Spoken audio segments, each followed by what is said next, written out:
ప్రతి వార్త ప్రజల పక్షం. ప్రజా జాగృతి తెలుగు దినపత్రిక. నమస్కారం, వార్తలకు స్వాగతం. ముందుగా ముఖ్యాంశాలు.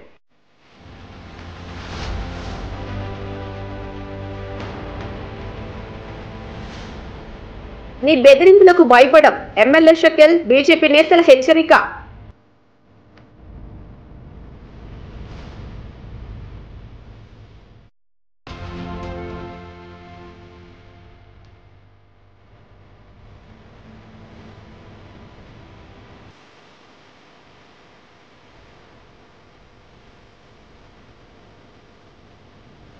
విద్యార్థులకు ప్రతిభావంతులుగా తీర్చిదిద్దేందుకు తమ వంతు కృషి చేస్తున్నామని ఎల్లంకి కళాశాల చైర్మన్ డాక్టర్ సదాశివరెడ్డి స్పష్టం.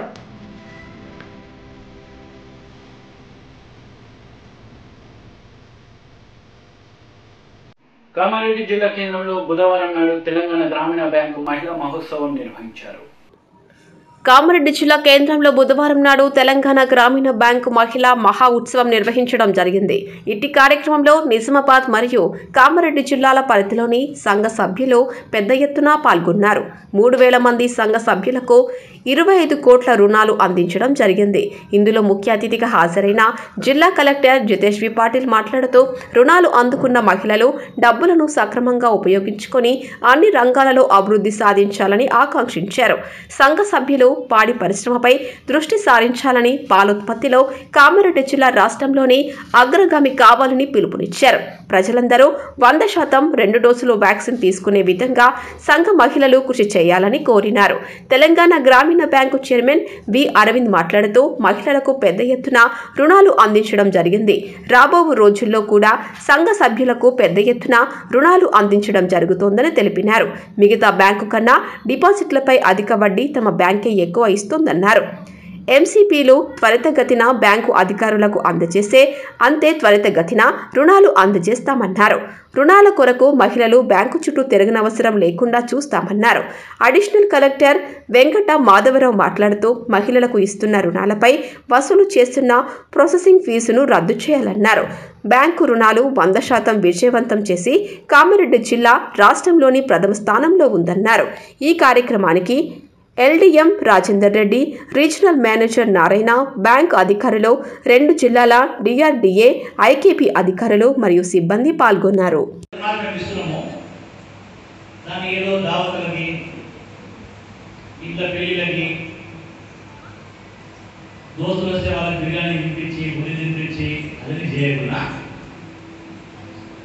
ఏదో ఒక ఎకనామిక్ యాక్టివిటీ చేస్తే మీకు మంచిది, అందరికి మంచిది. మన జిల్లాలో జనరలీ కొన్ని జిల్లాలు ఎస్ఎస్సీ ఏం చేస్తున్నారంటే ఇచ్చిన పైసలు అందరూ 10 మంది పంచుకుంటున్నారు, మళ్ళీ నిధికి ఇస్తున్నారు. సార్ అంటున్నారు 12.5 ఉన్నారు, మళ్ళీ మీరు 20% ఇస్తున్నారు. పర్వాలేదు. అంటే మన ఉద్దేశం ఏమిటంటే ఊళ్ళకి వెళ్ళి ఎవరైతే నిధి ఇస్తారో వాళ్ళందరినీ నిలబడాలని మాకు ఉద్దేశం ఉండే. అది మనమే తయారైన మనకు లాభం ఏం చెప్పు. సో దయచేసి అంటే మన జిల్లాలో చేస్తలేరు, దయచేసి మనం ఏంటంటే మళ్ళీ మిట్టికి ఇవ్వకండి, ఏదో వస్తువు కొనుక్కోండి, పావు గేలు ఏదో కొనుక్కోండి, ఏదో యాక్టివిటీ చేయండి. అంత పైసలు వస్తే అది మీకు మంచిది, అందరికి మంచిది. కానీ బిల్ అయితే 0 అయిపోతుంది. 2 సంవత్సరాలు కొంచెం ఎక్కువ ఈఎంఐ అది కట్టేసి 2 సంవత్సరాలు మనం అది పూర్తి చేసేస్తే అది అయిన తర్వాత అసలు బిల్లే రాదు, మీకు ఆదాయం వస్తుంది. సోలార్ యూనిట్ ద్వారా మీరు ఏదైనా ఎలక్ట్రిసిటీ కరెంట్ మనం అది తయారు చేస్తాము ఇంట్లోనే సోలార్ యూనిట్లో, అది ఎన్పిడిసిఎల్కి పోయి ఎన్పిడిసిఎల్ మీకు డబ్బు ఇస్తుంది, వెనకాల డబ్బు వస్తుంది. సో ఇది ఇట్లా చాలా అది కరెంట్ పండిన అట్లా అవుతుంది. అది నా తెలుగు కొంచెం అడ్డు. కానీ ఇప్పుడు మనం ఇది పంట వేస్తాం కదా, అట్లానే మీరు ఇంట్లోనే సోలార్ యూనిట్ పెట్టేస్తే కరెంట్ వస్తుంది, అది దానివల్ల మీకు ఆదాయం వస్తుంది. కానీ కొన్ని ఈఎంఐస్ దాంట్లో ఎక్కువ అవుతాయి. బట్ కొంతమంది మీ మధ్యలో ఎవరైనా ధైర్యం చేసుకుని ఇది ట్రై చేసేసి పేస్ట్రీస్ తయారు చేస్తారు, చాక్లెట్ తయారు చేస్తారు, చాలా ఉన్నాయి, చాలా స్కోప్ ఉంది. కామారెడ్డి హైవేకి దగ్గర ఉంది కాబట్టి మనం హైదరాబాద్ క్యాప్చర్ చేయవచ్చు. లిటరల్గా హైదరాబాద్ మార్కెట్ మీరు అందరూ క్యాప్చర్ చేయవచ్చు. మీరు ఓన్లీ ఏం చేయాలంటే మనం ఏదో పెట్టుబడి మనం బ్యాంక్ నుంచి తీసుకుంటాం, కానీ ఇంకా ఒక ముఖ్యమైన పెట్టుబడి అంటే అవగాహన అండ్ కష్టాలు చేసేయడం, రైట్? సో మీకు ఏదైనా ట్రైనింగ్ కావాలో మీరు దయచేసి చెప్పండి. అన్ని డిపార్ట్మెంట్స్ కోఆర్డినేట్ చేసుకుని మేము మీకు ట్రైనింగ్ ఇప్పిస్తాము. కానీ ఏం చేయాలంటే దయచేసి అందరూ గ్రూప్గా మంచి ఐడియాస్ తీసుకొని, మంచి ఆలోచన తీసుకొని మీరు ముందుకు వచ్చేయండి. మీరు నాకు చెప్తే ఒక 50 జనాలు మాకు ఈ ట్రైనింగ్ కావాలని మీరు చెప్తే డెఫినెట్గా మీకు ట్రైనింగ్ ఇప్పిస్తాను. సో దట్ మీ తీసుకున్న కష్టాలకి, మీరు తీసుకున్న రుణాలకి మంచి ఫలితాలు వస్తాయి, మీరు స్టేబుల్ అయిపోతారు. అట్లానే అది నేర్చుకుని ఇంకా కొంతమంది ముందుకు వస్తారు. మీరే అది బేసికలీ మీ ఉద్యోగాలు ఇచ్చే అవకాశం ఉంటుంది జనాలకి. చాలా స్కూల్తో సంబంధం లేదండి. ఎడ్యుకేషన్ ఉంది ఒక మార్గం, ఒక టూల్. అది ఉన్న ఐడియా అండ్ ఒక కృషి చేసే అది రెడీనెస్ ఉంటే మీరు ఏదైనా సాధించవచ్చు, right? So that can be garment industry, eatable industry, ఇంకా చాలా ఉంది. ఇప్పుడు మనం గేదెలు ఆవులు అంటాము, కానీ అసలు దానికి తినడానికి పౌడర్ అవసరం ఉంటుంది. అది కూడా యాక్చువల్లీ చాలా కోరుతా ఉంటుంది సీజన్ లేనప్పుడు. దానికి పండించడానికి కూడా చాలా కొత్త టెక్నిక్ వచ్చాయి. నీళ్లు ఎక్కువ అవసరం లేదు, ఓన్లీ కొన్ని ప్లాస్టిక్ టబ్బులు విత్తనాలు పెట్టేసారంటే నేర్చుకోవాలి. దాని గురించి మీరు నాకు యాక్చువల్లీ అడిగితే నేను తప్పకుండా ట్రైనింగ్ అరేంజ్ చేస్తాను. సో కొంతమంది ఒక జస్ట్ 1% ఒక ట్రై చేసేస్తే వాడికి అనుభవం వస్తుంది. అది నేర్చుకొని ఇంకా 100 మంది అది తయారవుతారు, వాడికి కూడా అది లాభం వస్తుంది. ఒకరు చేస్తే లాభం, వేరే వాడు చేస్తే అది లాభం రాలేమో ఆ ఆలోచన కూడా ఉంటుంది. కానీ చాలా స్కోప్ ఉంది, అట్లా లేదు. ఇంకా కొంటాను అది 50 రూపాయలు 100 రూపాయలు కూడా జనాలు హైదరాబాద్లో ఇస్తారు. కానీ అదే చిన్న చిన్న చాక్లెట్ తయారు చేసి కూడా టెక్నిక్స్ వచ్చాయి. అది మీరు ఈజీగా మన స్థాయిలో చాలా తక్కువ రేట్లో తయారు చేసుకుని హైదరాబాద్ మొత్తం 2 డోసుల కరోనా టీకా తీసుకున్న మాస్క్ తప్పనిసరిగా పెట్టుకోవాలని సూచించారు రాష్ట్ర governor Tamilisai. Appeal the people not to be careless. Even though if you have taken the vaccination, you have to be very careful and you have to wear mask. Even though you take vaccination, you have to wear the mask. And we are going to celebrate our new year, so be very cautious in celebrating the new year. And I congratulate the doctors, the ASHA workers, the staff nurse and the government health department and the local administration, everyone, all the officers who are involved and the vaccination in charge. And I believe the ASHA workers are going house to house and the local administration is helping them. Collector is here and all the doctors are here and the paramedics are here, ASHA workers are here. So I am very happy and I want the states to be very safe. And during the celebrations, please don't avoid the mask. Please maintain social distancing and be careful and let the 2022 a healthy and happy year for all of us. I wish all a very happy new year and I appeal all our media friends to create more awareness among the people. Thank you so much. Thank you. 8 ఏళ్లలో తెలంగాణ రాష్ట్రం అద్భుత ప్రగతి సాధించింది. సంక్షేమ రంగంపై 50,000 కోట్ల రూపాయలు ఖర్చు పెట్టిన రాష్ట్రం దేశంలో మరొకటి లేదని ఎమ్మెల్సీ కడియం శ్రీహరి అన్నారు. అభివృద్ధికి సహకరించాల్సిన బీజేపీ నాయకులు మోకాళ్ళు అడ్డుపడుతున్నారని మండిపడ్డారు. సెర్చ్ చేస్తే ఒక చిన్న ఇన్ఫర్మేషన్ దొరికింది. ఈ నాన్ పర్ఫార్మింగ్ అసెట్స్కి సంబంధించి దీంట్లో ఇంకొక ఇన్ఫర్మేషన్ కూడా ఏముంది అంటే, భారతదేశంలో అసమానతలు ఏ రకంగా పెరిగిపోతున్నాయి, ఇన్ఈక్వాలిటీస్, భారతదేశంలో ఇన్ఈక్వాలిటీస్ ఏ రకంగా పెరిగిపోతున్నాయి అనేది కూడా ఒక ఇన్ఫర్మేషన్ ఉంది. దాంట్లో విచిత్రం ఏంటి అంటే, ఒక 10% జనాభా చేతిలోనే 57% సంపద ఉన్నది. 10% జనాభా చేతిలో 57% భారతదేశ సంపద ఉన్నది. 1% జనాభా చేతిలో 22% భారతదేశ సంపద ఉన్నది. అంటే అసమానతలు ఏ రకంగా పెరుగుతున్నాయంటే, ధనికులు అవుతున్నారు, పేదవాడు మరింత పేదవాడు అవుతున్నాడు. ఇది మీకు అర్థం కావడం లేదా? ఇది వరల్డ్ ఇన్ఈక్వాలిటీస్ ల్యాబ్ అని ఒక సంస్థ ఉంటుంది. ఆ సంస్థ ఇచ్చిన నివేదిక ఇది. దీంట్లో కూడా ఇతర దేశాలతో పోల్చినప్పుడు, మన చుట్టూ ఉన్న దేశాలతో పోల్చినప్పుడు, మనతో పాటు స్వాతంత్రం సాధించిన దేశాలతో పోల్చుకున్నప్పుడు అసమానతల పెరుగుదలలో మనం ఇతర దేశాల కంటే బాగా వెనుకబడి ఉన్నాం. వాళ్ళ అసమానతలను ఆ గ్యాప్ను వాళ్ళు బ్రిడ్జ్ చేసుకుంటూ వస్తున్నారు. వాళ్ళ అసమానతలను తగ్గించుకుంటూ వచ్చారు. మన పరిపాలన, మన ప్రభుత్వం, మన కేంద్ర ప్రభుత్వం యొక్క పనితీరు వల్ల మన దేశంలో అసమానతలు విపరీతంగా పెరిగిపోయినాయి. 50% జనాభా ఇప్పటికీ ఇంకా సాలిన 53,000 రూపాయలు మాత్రమే సంపాదించగలుగుతున్నారు. ఇదొక ఇంపార్టెంట్ డేటా. 50% జనాభా, భారతదేశంలో ఉన్న 50% జనాభా సాలిన 53,000 రూపాయలు మాత్రమే సంపాదించగలుగుతున్నారు. కానీ 10% జనాభా సంవత్సరానికి 12 లక్షల రూపాయలు సంపాదించగలుగుతున్నారు. 53,000 ఎక్కడ, 12 లక్షల రూపాయలు ఎక్కడ? ఇది కాకుండా 1% జనాభా చేతిలోనే 22% భారతదేశ సంపద ఉండడం అంటే అసమానతలు పెరిగినట్ట, మీరు తగ్గించినట్ట? ఆహార కొరతను తీర్చలేకపోతుంది, అసమానతలను తగ్గించలేకపోతుంది, ప్రభుత్వ రంగ సంస్థలకు అదనంగా కొత్త సంస్థలు తీసుకురాలేకపోతుంది, కొత్త ఉద్యోగాలు సృష్టించలేకపోతుంది, ప్రభుత్వ రంగ సంస్థలను మూసేసి నిరుద్యోగ సమస్యను పెంచబడుతుంది, రిజర్వేషన్లు ఎత్తివేసే ప్రయత్నం చేయబడుతుంది. ఇంకా ఎందుకు మీ మిడిసిపాటు? ఎందుకు ఈ పెడబొబ్బలు, ఈ అరుపులు, ఈ కేకలని? దేని కొరకు? ఏమి సాధించారని, ఏమి ఉద్ధరించారని, ఏ ప్రజలకు మీరు ఏం చేశారని? రైతులకు ఏమైనా చేశారా? దళితులకు ఏమైనా చేశారా? పోనీ నరేంద్ర మోడీ గారు కొత్త విధానాన్ని ఎంచుకున్నాడు. ఏ రాష్ట్రంలో ఎన్నికలు ఉంటే ఆ రాష్ట్రానికి ఒక ప్యాకేజ్ ఇస్తారు.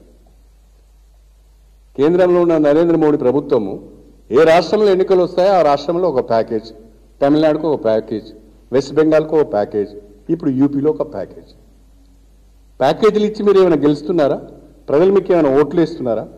2018లో రెండవసారి నరేంద్ర మోడీ గారు అధికారంలోకి వచ్చిన తర్వాత అనేక రాష్ట్రాల్లో ఎన్నికలు జరిగినాయి. అనేక రాష్ట్రాల్లో చాలా ఘోరంగా ఓడిపోయింది భారతీయ జనతా పార్టీ. మహారాష్ట్రలో దెబ్బతింటిరి, కర్ణాటకలో దెబ్బతింటిరి, మధ్యప్రదేశ్లో దెబ్బతింటిరి, రాజస్థాన్లో దెబ్బతింటిరి, ఛత్తీస్గఢ్లో దెబ్బతింటిరి, జార్ఖండ్లో దెబ్బతింటిరి, తమిళనాడులో దెబ్బతింటిరి, వెస్ట్ బెంగాల్ అనేమో మూతి ముక్కు బలిగిపోయాయి. 1,000 కోట్ల రూపాయలు వెస్ట్ బెంగాల్లో ఖర్చు పెట్టినా అధికారంలోకి రాలేకపోతుంది. కానీ దొడ్డిదారిన అధికారాన్ని అడ్డం పెట్టుకొని ప్రజాస్వామ్యబద్ధంగా ఎన్నికైన ప్రభుత్వాలను కూలగొట్టి కర్ణాటకలో, అదేవిధంగా మధ్యప్రదేశ్లో అధికారంలోకి వస్తారు. రేపు యూపీలో ఎన్నికలు జరగబోతున్నాయి, పంజాబ్లో ఎన్నికలు జరగబోతున్నాయి. నేను ఇవాళ చెప్తున్నా, యూపీలో అఖిలేష్ దెబ్బకు నరేంద్ర మోడీ మూతి ముక్కు బలుగుడు ఖాయం, అమిత్ షా కాలు చేతులు ఇరుడు ఖాయం. ఎన్నికలు అయిన తర్వాత ఇద్దరు కూడా వచ్చి హాస్పిటల్లో జాయిన్ కావాల్సిందే. యూపీలో సమాజ్వాదీ పార్టీ అఖిలేష్ యాదవ్ నాయకత్వంలో అధికారంలోకి రాబోతున్నది. అదేవిధంగా పంజాబ్లో ఆప్ దెబ్బకు విలవిలలాడిపోతున్నది భారతీయ జనతా పార్టీ. నిన్ననే రిజల్ట్స్ చూసినాం. చండీగఢ్ కార్పొరేషన్ ఎన్నికలలో భారతీయ జనతా పార్టీ కంటే ఎక్కువ సీట్లు ఆప్కి వచ్చాయి. రెండవసారి మీరు అధికారంలోకి వచ్చిన తర్వాత మీరు ప్రజల ద్వారా ఎన్నుకోబడ్డ రాష్ట్రం ఒకటి, అది కూడా నితీష్ కుమార్ మద్దతుతో బీహార్లో మీరు అధికారంలోకి వచ్చారు. ఇంకెక్కడ మీరు అధికారాన్ని సాధించారు? ఈవెన్ గోవాలో కూడా మీరు ప్రభుత్వాన్ని కూలగొట్టి అధికారంలోకి వచ్చారు కదా. ఎక్కడ మీరు అధికారంలోకి వచ్చారు? అంటే మొత్తము అధికారాన్ని హస్తగతం చేసుకోవటానికి రాష్ట్రాలపైన విద్యార్థులలో అంతర్గతంగా దాగి ఉన్న సృజనాత్మక శక్తిని వెలికి తీసి వారిని ప్రతిభావంతులుగా తీర్చిదిద్దేందుకు తమ వంతు కృషి చేస్తున్నామని ఎల్లంకి కళాశాల చైర్మన్ డాక్టర్ సదాశివరెడ్డి అన్నారు.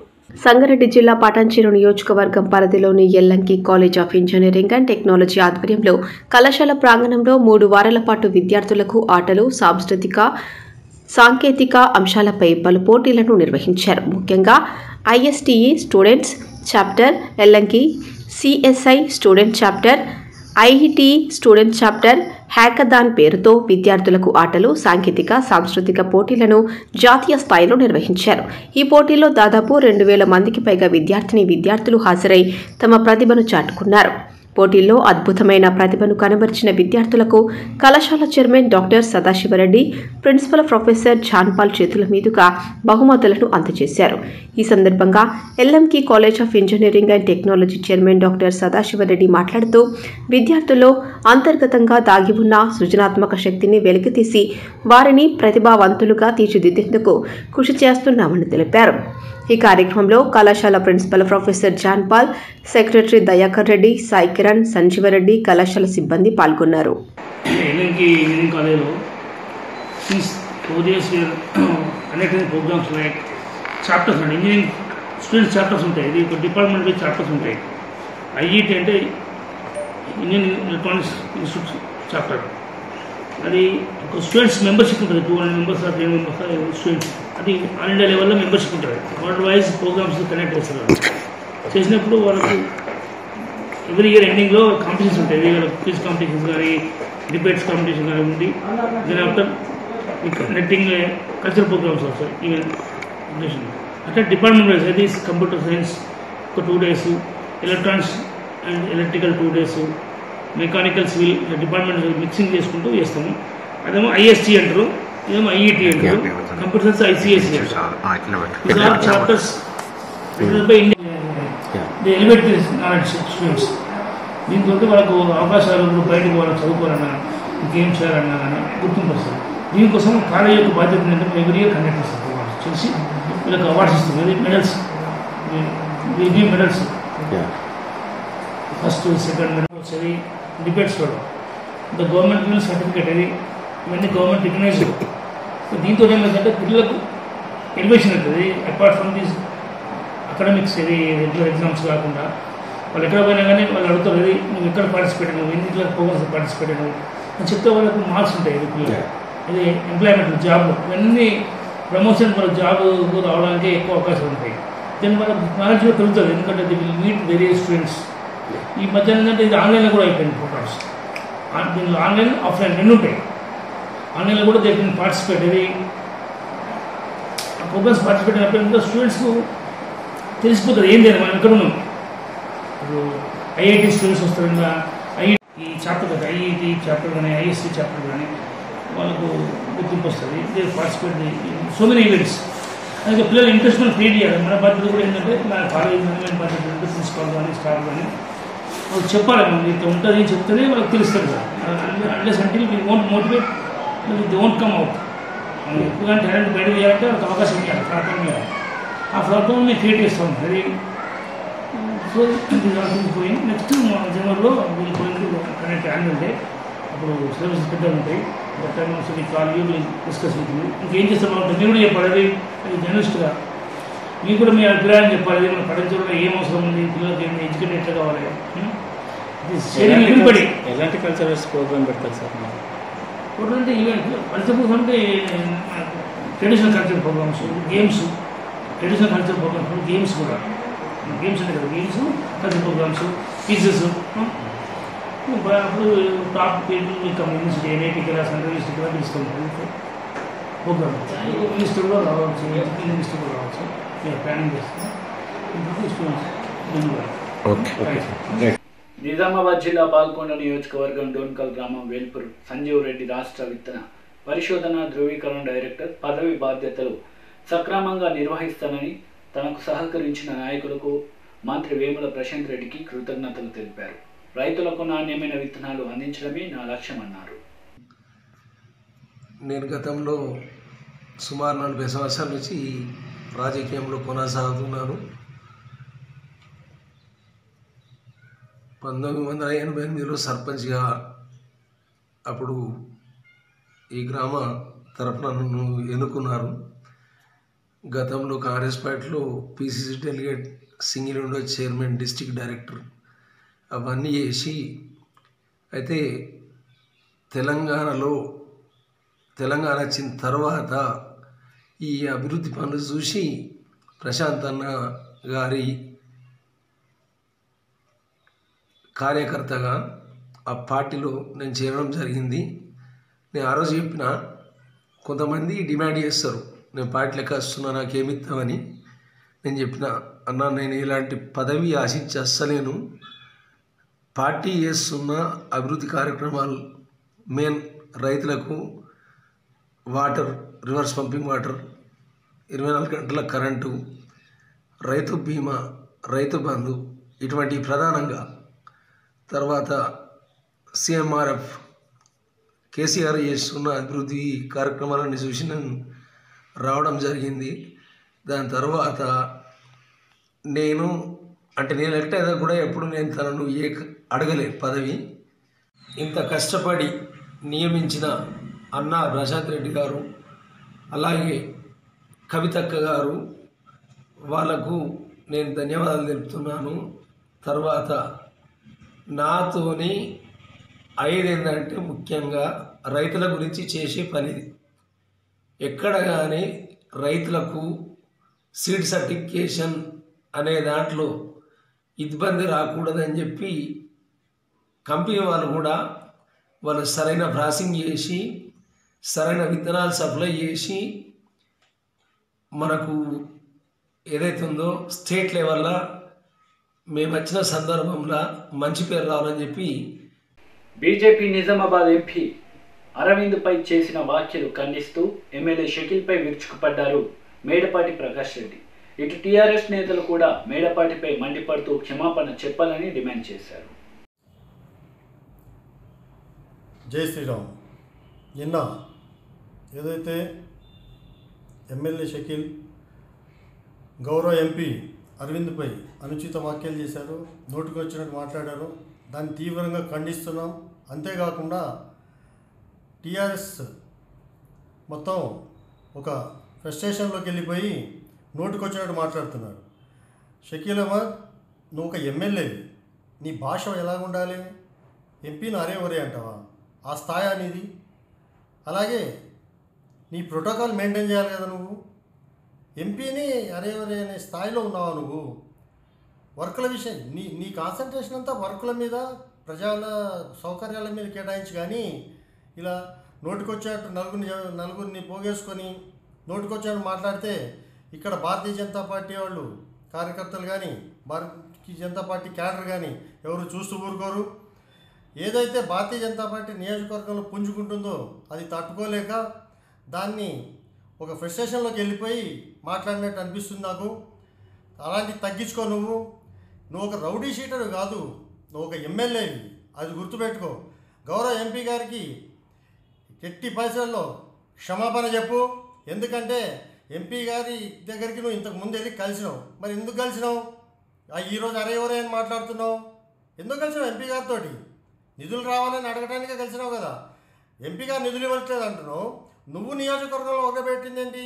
ఇప్పటి వరకు ఉన్న మొత్తం 101 గ్రామ పంచాయతీలలో ఈరోజు వరకు ఈ 3 సంవత్సరాల్లో నువ్వు అటెండ్ అయిన గ్రామ పంచాయతీలు ఎన్ని? నీ 2 బెడ్రూమ్ హౌసెస్ ఏమైనాయి? 6 నెలల క్రితం 2 BHK శాంక్షన్ అయిపోయినాయి. వచ్చే ఒక్క నెలలో 2 BHK ఇచ్చేస్తాను. ఇచ్చేసినావా? నిరుద్యోగ భృతి ఏమైంది? రైతుల రుణమాఫీ ఏమైంది? దళిత బంధు ఏమైంది? అన్ని ఫేక్ మాటలు, ఫేక్ స్టేట్మెంట్స్ మీ కదా, భారతీయ జనతా పార్టీ వాళ్ళే కావు కదా. ఎవరినో భారతీయ జనతా పార్టీ క్యాడర్ని ముక్కలు చేస్తా అంటావు. అరే ముక్కలు చేయడానికి నువ్వు ఎమ్మెల్యేవు. నువ్వు మటన్ చికెన్ కొట్టేటోడివి కాదు, నువ్వు ఎమ్మెల్యేవి. ఎమ్మెల్యే స్థాయికి తగ్గట్టు మాట్లాడాలి. నువ్వు ఆ స్థాయి దించుకొని మాట్లాడినావు అనుకో, భారతీయ జనతా పార్టీ అప్పుడు నీ స్థాయి ఏంటో తెలియజేస్తుంది. ఇంకొకసారి నీ నోటి నుంచి ఎంపీ అరవింద్ గారి గురించి అనుచిత వ్యాఖ్యలు ఏమన్నా వచ్చినాయంటే మాత్రం నువ్వెట్లా అయితే 3 ముక్కలు 6 ముక్కలు చేస్తానో అట్లనే నీ నాలుకే కోసేయడానికి కూడా రెడీగా ఉన్నాం. ఖబర్దార్ షకీల్, ఇంకొకసారి ఎంపీ గారి తరఫున చూసినా, ఎంపీ గారి తరఫున అరే కాన్స్టిట్యున్సీ డెవలప్మెంట్ గురించి అడుగు ఎంపీ గారిని. అంతేగాని అరే ఒరే అంటావా నువ్వు? అరే ఒరే నీ కాన్స్టిట్యున్సీ, మన కాన్స్టిట్యున్సీకి సంబంధించిన ఎంపీని అరే ఒరే అని సంబోధిస్తావా? లోఫర్ అంటావా? డాఫర్ అంటావా? ఇంకొకసారి నీ నోటి నుంచి అటువంటి మాట వచ్చిందంటే నీ నాలుగే కోసేస్తాం. భారతీయ జనతా పార్టీ చూస్తూ ఊరుకోదు. ఖబర్దార్ అని చెప్తూ ఇమ్మీడియట్గా క్షమాపణ చెప్పాలి ఎంపీ గారికి అని చెప్పేసి అని షకీల్కి చెప్తున్నాను. స్వామి శరణం స్వామి. అయ్యప్ప ప్రకాష్ రెడ్డి గారు, మీరు ఏదైతే మన ఎమ్మెల్యే మీద, కాన్స్టిట్యున్సీ ఎమ్మెల్యే మీద, ప్రజలతో ఎన్నుకోబడ్డటువంటి ఎమ్మెల్యే, దాంట్లో మీకు కూడా ఎమ్మెల్యేనే, అది మీరు మర్చిపోయారేమో. మిమ్మల్ని పదే పదే అడుగుతున్నా, మీరు మొన్నటి వరకు ఏ పార్టీలో ఉన్నారు, ఎన్ని రోజులు ఉన్నారు, మీరు ఇలా ఎన్ని పార్టీలు మారుస్తూ ఉంటారు? పేయి మీద దుస్తులు మార్చినట్టు నోట్లో నాలుక ఉందా, నోట్లో నాలుక కోస్తా అని మన ఎమ్మెల్యేకి మీరందరూ మా ఎమ్మెల్యే కాదు, మన ఎమ్మెల్యే గారిని మాట్లాడుతున్నారు. మీకు జై శ్రీరామ్ అన్నారు. దేనికోసం జై శ్రీరామ్ అనే వర్డ్ యూజ్ చేసిండ్రు మీరు? ఈరోజు మేమంతా హిందువులం కాదా? మీరు జై శ్రీరామ్ అనే వర్డ్ యూజ్ చేస్తున్నారు దేనికోసం? మీకు ఒక మతం కావాలి, మీకు ఒక మత పిచ్చి ఉంది. ఈరోజు ఏ పార్టీలో తీర్థం పుచ్చుకొని ఆ పార్టీకి పోయారు, ఆ పార్టీలో తీర్థం పుచ్చుకొని మమ్మల్ని మాట్లాడుతున్నారు, మా ఎమ్మెల్యే గారిని మాట్లాడుతున్నారు. అది ఎంతవరకు కరెక్ట్ అనేది ఒక్కసారి మీ ఆత్మ పరిశీలన చేసుకోండి. ఈరోజు ప్రజల పార్టీది, బడుగు బలహీన వర్గాల పార్టీ. ఈరోజు ఎమ్మెల్యే గారు ప్రతి ఒక్కరి ఎమ్మెల్యే, మీ ఎమ్మెల్యే కూడా. కాబట్టి మీరు ఈరోజు మా దగ్గర మేళం వాయించారు, ఈరోజు జై శ్రీరామ్ అంటూ వాళ్ళ బ్యాండ్ బజాయిస్తున్నారు. అది కరెక్ట్ కాదు. మీరు ఎప్పుడైనా మాట్లాడేది ఉంటే, మీరు ప్రజల్లో ఈరోజు నాయకత్వం వహించాలనుకుంటే, మీరు ఈరోజు టీఆర్ఎస్ పార్టీలో ఉన్నప్పుడు మీరు ఏదైతే మాట్లాడిందో ఈరోజు బీజేపీలో పోయిన తర్వాత మాట మార్చేశారు. ఈరోజు మీకు బీజేపీ పార్టీలో పార్టీ సభ్యత్వం ఉందా? ఏ రోజు పార్టీలో జాయిన్ అయ్యారు? పార్టీలో ఎంతవరకు మీరు పనిచేశారు? టీఆర్ఎస్ పార్టీని ఈరోజు మీరు అపనిందంగా మాట్లాడుతున్నారు ఎమ్మెల్యే గారి మీద. మీ రకంగా మాట్లాడాలనుకుంటే, మీ భాషలో మాట్లాడాలనుకుంటే ఫస్ట్ మీ ఎంపీ గారికి, మీ పార్టీలో ఉన్నటువంటి పార్టీ క్యాడర్ని, హై క్యాడర్ని చెప్పండి. నోటిలో నాలుకలు, దురద నాలుకలు మీ మాట్లాడితే బూతులు వస్తాయి. బూతులు మార్కెట్లో వచ్చినాయి, మీడియాలో వచ్చినాయి అంటే మీ వల్లనే వచ్చినాయి, బీజేపీ పార్టీ వల్లనే వచ్చినాయి. బండి సంజయ్ గారు అలా మాట్లాడతారు, ఈ సంజయ్ గారు ఇలా మాట్లాడతారు. మొన్న ఏదైతే మన ఎంపీ గారు, గౌరవ ఎంపీ గారే పాపం తెలంగాణ భాషలో మల్లిగాడు అంటారు, అనడంలో తప్పేం లేదు.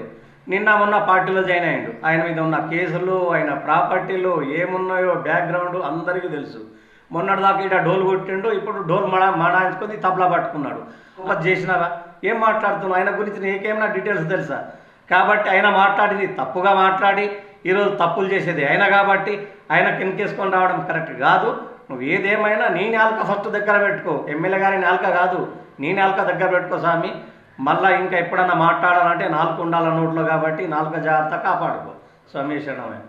నీ బెదిరింపులకు భయపడం ఎమ్మెల్యే షకీల్ అంటూ బీజేపీ బోధన్ నియోజకవర్గ నాయకులు నరసింహారెడ్డి, అడ్లూరు శ్రీనివాస్, లోలపు కిషోర్ మీడియా సమావేశంలో హెచ్చరించారు. ఈ రోజు బీజేపీ బోధన్ నియోజకవర్గ నాయకులు నరసింహారెడ్డి గారి ఇంటి వద్ద నిర్వహించిన విలేకరుల సమావేశంలో బీజేపీ బోధన్ నియోజకవర్గ నాయకులు నరసింహారెడ్డి గారు, అడ్లూరి శ్రీనివాస్ గారు, లోలపు కిషోర్ గారు మాట్లాడుతూ మొన్నటి 27/12/2021 రోజున మీడియా సమావేశంలో బోధన్ ఎమ్మెల్యే షకీల్ అమీర్ తన స్థాయికి మరిచి నోటికి అదుపు లేకుండా మీడియా ప్రతినిధుల ముందే నిజామాబాద్ పార్లమెంట్ సభ్యులు గౌరవనీయులు ధర్మపురి అరవింద్ గారిపై అనుచిత వ్యాఖ్యలు చేసి బీజేపీ నాయకులు తీన్మార్ మల్లన్న నవీన్ గారిని 3 ముక్కలుగా నరికేస్తా, చంపేస్తా అని ఒక వీధి రౌడీలాగా తన స్థాయిని మరచి చౌకబారు వ్యాఖ్యలు చేయడాన్ని తీవ్రంగా ఖండిస్తున్నామన్నారు. అభివృద్ధి మీద ప్రశ్నిస్తే బెదిరింపుల దాడులు చేస్తామంటారా? ప్రజాస్వామ్యం దేశంలో ప్రశ్నిస్తే దాడులు చేస్తామంటే నడవదు. ఎమ్మెల్యే షకీల్ మొన్న జరిగిన హుజూరాబాద్ ఉప ఎన్నికల్లో ఓటమి తర్వాత తెలంగాణ రాష్ట్రంలో రాజకీయ ముఖచిత్రం మారడం జరిగింది. దానిలో భాగంగానే కేసీఆర్ కు బండి సంజయ్ అంటే భయం, ఎమ్మెల్యేలు, మంత్రులకు బీజేపీ ఎంపీలు, నాయకులు అంటే భయం ఏర్పడింది. ప్రపంచంలో అతిపెద్ద ప్రజాస్వామ్య దేశమైన భారతదేశంలో బ్రతుకుతున్నాము. ఒక బాధ్యత కలిగిన ప్రజాప్రతినిధిగా ప్రజాస్వామ్య విలువలకు విఘాతం కలిగించే విధంగా ప్రశ్నించే వారిని నరికేస్తా, చంపేస్తా అని మాట్లాడకుండా బోధన్ నియోజకవర్గ అభివృద్ధిపైన దృష్టి సారిస్తే బాగుంటుందని తెలియజేస్తున్నామన్నారు. మొన్న గౌరవ ఎమ్మెల్యే గారు బీజేపీ నాయకులపైన మరియు కార్యకర్తల మీద అనుచిత వ్యాఖ్యలను తీవ్రంగా బీజేపీ ఖండిస్తుంది. ఈ బోధన్ నియోజకవర్గంలో ఎన్నో అభివృద్ధి కార్యక్రమాలు చేయాల్సిన అవసరం ఎంతైంది. గత 7 సంవత్సరాల నుంచి మేము సిద్ధంగా ఉన్నాం. ఎన్ని కార్యక్రమాలు చేసినారు, ఎన్ని అభివృద్ధి కార్యక్రమాలు చేసినారు. నిధులు ఎన్ని తెచ్చిండ్రు, నియామకాలు ఎన్ని తెచ్చినాయి. మన పక్కన బాన్స్వాడ చూడండి, లేకుంటే అక్కడ నిజామాబాద్ అర్బన్ చూడండి. అలాంటి కార్యక్రమాలు చేయాలి కానీ, డెవలప్మెంట్ చేయాలి కానీ మన స్వార్థం కోసం ఏదో అనుచిత వ్యాఖ్యలు చేసిన మల్లన్న పైన కానీ, మా గౌరవ ఎంపీ అరవింద్ పైన కానీ, మా నాయకుల పైన ఎలాంటి వ్యాఖ్యలు చేసినా ఇక ముందు సహించరు బోధన ప్రజలు. మరియు మొన్ననే మనకు వరదలు వచ్చినాయి, మీరు చూసే ఉంటారు. ఇక్కడ కండగాం, కొప్పర్గా నుంచి, హంగర్గా నుంచి నీలా అక్కడ వరకు చేసిన కార్యక్రమాలు ఒక్కసారి కూడా విజిట్ చేయలే ఎమ్మెల్యే గారు. దయచేసి ఇటువంటి కార్యక్రమాలు మనం పోయి వాళ్ళకి హెల్ప్ చేయాలి. మరి పోయిన ఎన్ని ఫండ్స్ తెచ్చారు వాళ్ళ, ఇప్పుడు అన్ని నీట మునిగే సోయాబీన్ కానీ వరి మొత్తం మునిగిపోయింది. వాళ్ళకు ఎలాంటి నష్టపరిహారం ఇవ్వలేదు ఇప్పటిదాకా. వాళ్ళు ఎన్నిసార్లు మన తహసీల్దార్ దగ్గర కానీ, మన ఆర్డీఓ గారి దగ్గర మొరబెట్టుకున్నారు, ఇప్పటిదాకా ఒక రూపాయి కూడా రాలేదు.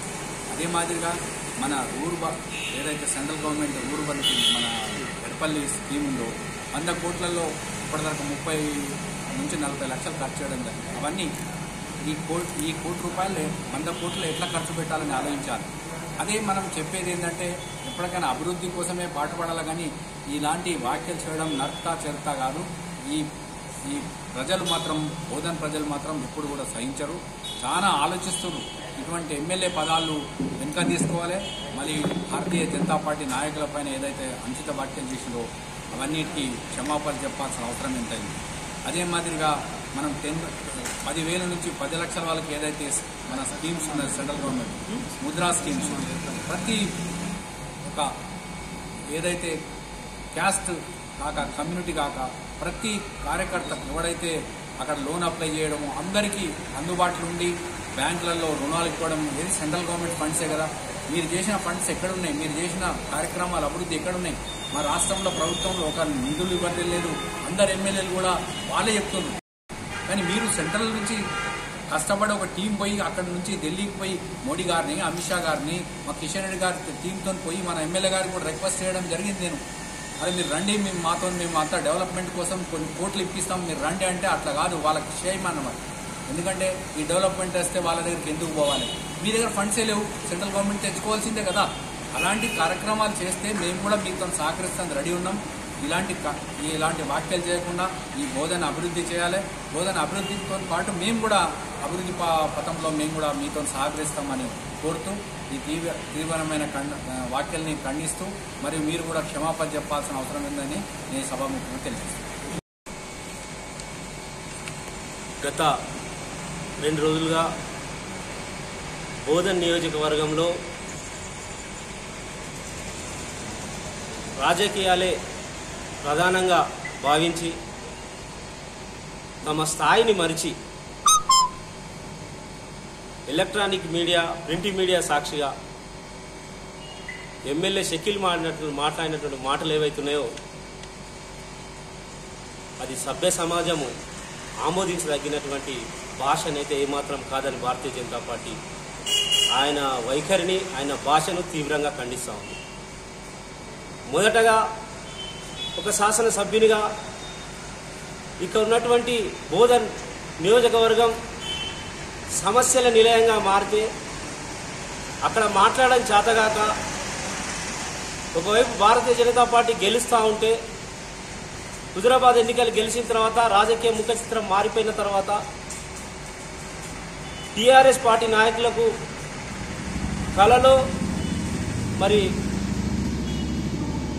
ప్రతిసారి భారతీయ జనతా పార్టీ గుర్తుకు రావడం, అధికారం కోల్పోతున్నాం, మా రోజులు దగ్గర పడ్డాయి అనేటువంటి ఫ్రస్ట్రేషన్లో వాళ్ళు మాట్లాడుతున్న భాష ఏదైతే ఉన్నదో రాష్ట్ర ప్రజలు, మరీ ముఖ్యంగా బోధన్ ప్రజలందరూ కూడా గమనిస్తూ ఉన్నారు. ప్రశ్నిస్తే నరికేస్తాం, చంపేస్తాం, తిరగనీయం. ఎందుకా మీకు ఇచ్చింది పదవి? ఎందుకా ప్రజలు మిమ్మల్ని గెలిపించింది? మొదటగా మీ భాషను, మీ మైండ్ సెట్ను మార్చుకోవాలి. మీ భాష ఏదైతే ఉన్నదో ఆ భాష ఎక్కడ కూడా ఎవరు కూడా ఈరోజు బోధనలో ఎక్కడ చూసినా ఇదేం భాష, ఈయనేమేమల్లరా నాయన అని నెత్తి నోరు మొత్తుకునేటువంటి పరిస్థితి అన్ని వర్గాల నుంచి వస్తూ ఉంది. రాష్ట్ర ముఖ్యమంత్రికి బీజేపీ అంటే భయం, బండి సంజయ్ గారు అంటే భయం. దాంతోపాటు మంత్రులకు కూడా భారతీయ జనతా పార్టీ ఈటల రాజేందర్ గారు గెలిచిన తర్వాత వారంటే భయం. స్థానికంగా ఉన్న ఎంపీ గట్టిగా మాట్లాడి ప్రశ్నిస్తే భయం, దానివల్ల ఒత్తిడికి గురై ఒక దిక్కు నిధులు లేక ముఖ్యమంత్రిని అడగలేక ఆ భజన చేయలేక ప్రశ్నించిన వాళ్ళు నరికేస్తారా, చంపేస్తా అంటారా? పోలీస్ వ్యవస్థ ఏం చేయాలి, న్యాయ వ్యవస్థ ఏం చేయాలి? ఇక ఉన్నటువంటి అన్ని వర్గాల విద్యావంతులు మరి అందరూ కూడా చూస్తున్నారు కదా నీ భాష. కరోనా సమయంలో సేవలు చేసినాడు. కరోనా సమయంలో అనేక మంది స్వచ్ఛంద సంస్థలు ప్రతి మనిషిగా మానవతతో అందరూ సేవలు చేసినారు. భారతీయ జనతా పార్టీ కూడా చేసింది సేవలు. ఫీడ్ ద నీడ్ కార్యక్రమం పేరు మీద 45 రోజుల పాటు అందించింది, పేద ప్రజల పక్షాన ఉన్నది. వార్తలు ముగించే ముందు ముఖ్యాంశాలు మరోసారి.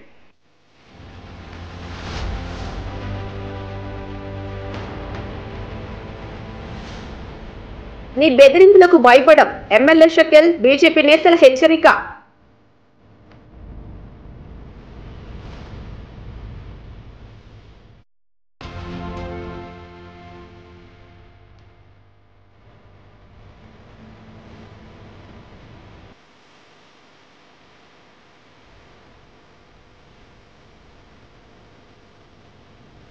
విద్యార్థులకు ప్రతిభావంతులుగా తీర్చిదిద్దేందుకు తమ వంతు కృషి చేస్తున్నామని ఎల్లంకి కళాశాల చైర్మన్ డాక్టర్ సదాశివరెడ్డి స్పష్టం.